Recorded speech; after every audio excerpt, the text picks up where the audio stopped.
Do you have a child who is technically the right age to start kindergarten this fall, but you're just unsure if he's really ready to go this year or would benefit from waiting till next year? Well, watch this video and hear 5 questions that you should ask yourself before making the big decision.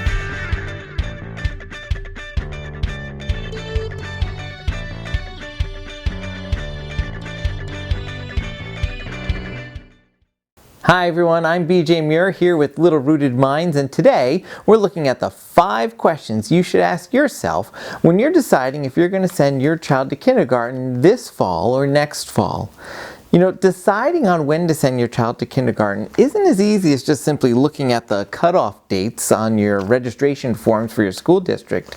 You see, every child is created uniquely, and while there are some general guidelines that we can follow, the decision still needs to be made on an individual basis. With that in mind, let's take a look at the 5 questions that you can ask yourself as you're making this decision. Now, as we get started, please remember to subscribe to this channel and like this video if you're asking the question, should I send my child to kindergarten this year? Also, don't forget to follow us on social media as well. Now, the first question to ask yourself simply is, what's causing you to question whether or not you should send your child to kindergarten this year?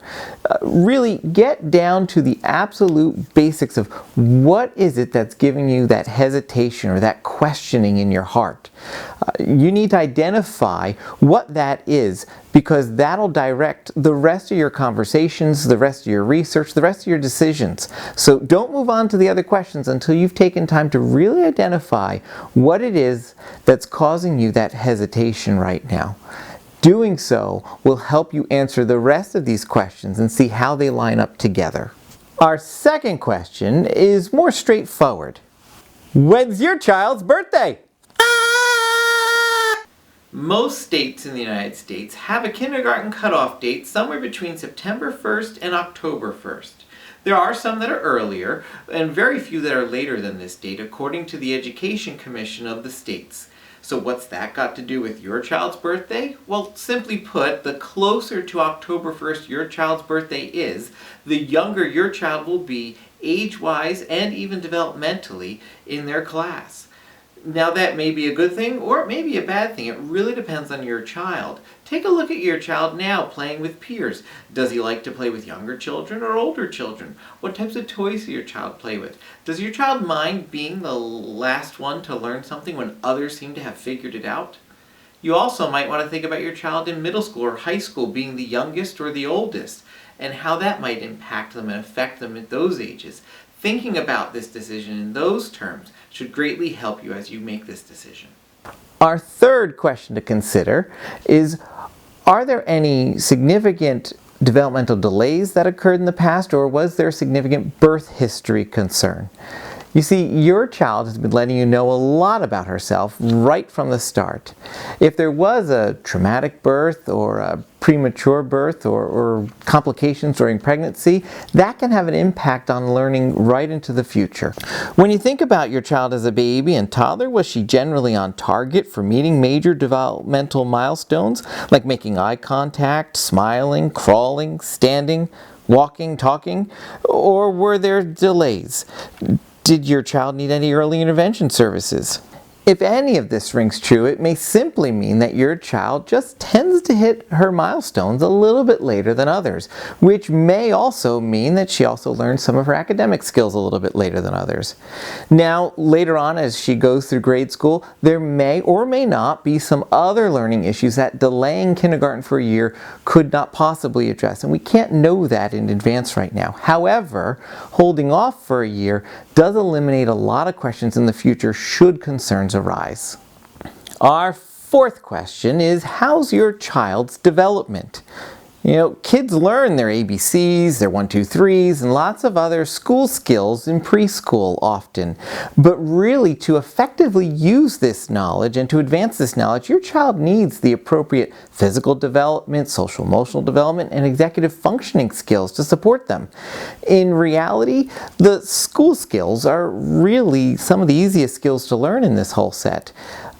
You want to make sure that your child is able to learn how to make friends, follow directions, use self-regulation, organize and express her thinking, and have appropriately developed fine and gross motor skills.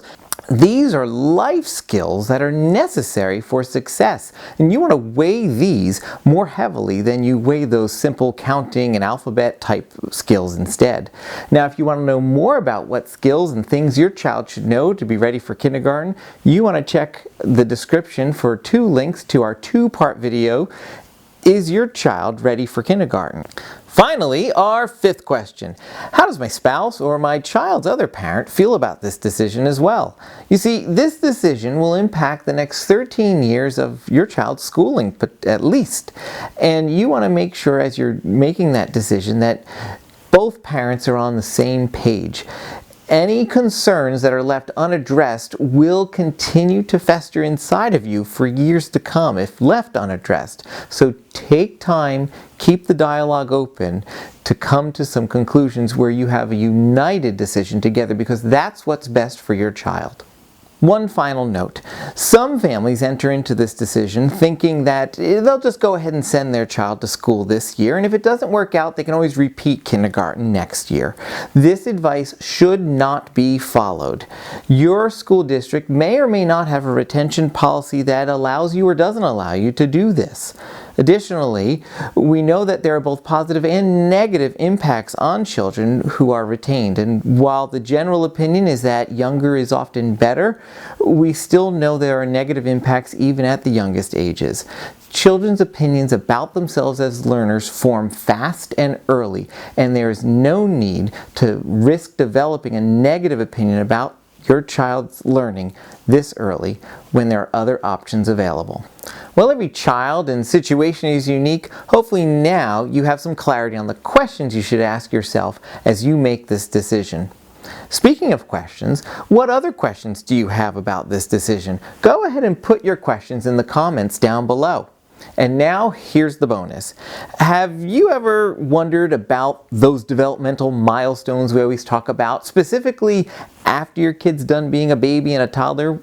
Well, there's a great book that's a classic book that's been republished called Yardsticks by Chip Wood. Check for a link to it in the description down below. It has information about your child from ages 4 to 14. It's great for teachers, educators, parents, anybody who's interested in learning more about this. Now remember, while you're down there, to also hit that subscribe button. Don't forget to ring the notification bell as well so you know the next time we release a video. Make sure to check the description for our other kindergarten videos that I talked about. And always remember, it takes a big heart to grow little minds. Thanks, everybody.